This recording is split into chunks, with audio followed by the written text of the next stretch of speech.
మీ దగ్గర ఏంటి? మీ దగ్గర ఎలాంటి ఇప్పుడు ట్రీట్మెంట్? ఇప్పుడు విషయం ఈపీఎంలో ఏంటంటే ఈపీఎంలో మైగ్రేన్‌కి ఎలాంటి ట్రీట్మెంట్ ఉంటుంది? ఇప్పుడు విషయం ఏంటంటే ఎవిడెన్స్. హ్మ్. అసలు నీకు ఎంఆర్ఐ చేస్తే మైగ్రేన్‌లో ఏమీ లేదు. హ్మ్. సో బ్రెయిన్‌ని ఏం టచ్ చేయాల్సిన అవసరం మరి నొప్పి ఎందుకొస్తుంది? హ్మ్. సరే సిమ్టమ్‌నే మనం ట్రీట్ చేద్దాం. నొప్పినే ట్రీట్ చేద్దాం. కారణం తెలీదు. హుహు. సైకలాజికల్ ఆస్పెక్ట్స్ ఏమన్నా ఉన్నాయా ట్రిగరింగ్ ఫ్యాక్టర్స్? హుహు. ఫీమేల్స్‌లో ఏదో డొమెస్టిక్ ఇష్యూస్ ఉండొచ్చు, పిల్లలు ఉండొచ్చు, హస్బెండ్ ఉండొచ్చు, ఇన్‌లాస్ ఉండొచ్చు, మదర్, ఫాదర్ ఏదన్నా ఉందనుకోండి, దాన్ని ఫస్ట్ కంట్రోల్ చేయాలి. హ్మ్. సో దాన్ని తీసేయాలి. అంటే ఫ్యామిలీతో అందరితో మాట్లాడాలి. హస్బెండ్‌తో మాట్లాడాలా, ఇన్‌లాస్‌తో అత్తమామలతో మాట్లాడాలా, పేరెంట్స్‌తో మాట్లాడి ఏదన్నా వాళ్ళు చిన్న సిల్లీ థింగ్స్ ఉంటాయి చిన్న చిన్నవి హస్బెండ్ చేస్తున్న పనులు. అవి హస్బెండ్ కూడా ట్రీట్మెంట్‌లో ఇన్వాల్వ్ చేసి ఆ సైకలాజికల్ ప్రెసిపిటేటింగ్ ఫ్యాక్టర్స్‌ని తీసేయాలి ఫస్ట్.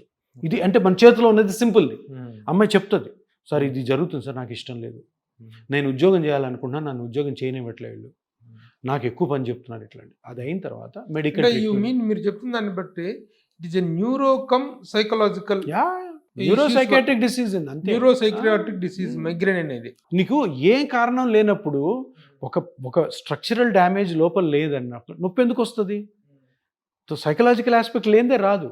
ఇప్పుడు ఏమి కనపట్లేదు, నువ్వు ఏ టెస్ట్ చేయండి మైగ్రేన్కి ఏది పాజిటివ్ రాదు, ఏం చేయాలి అప్పుడు? సో ఇటువంటివి ఇంట్లో అంటే అందరు ఫ్యామిలీని పిలిచి మాట్లాడితే చాలా అర్థం అవుతాయి.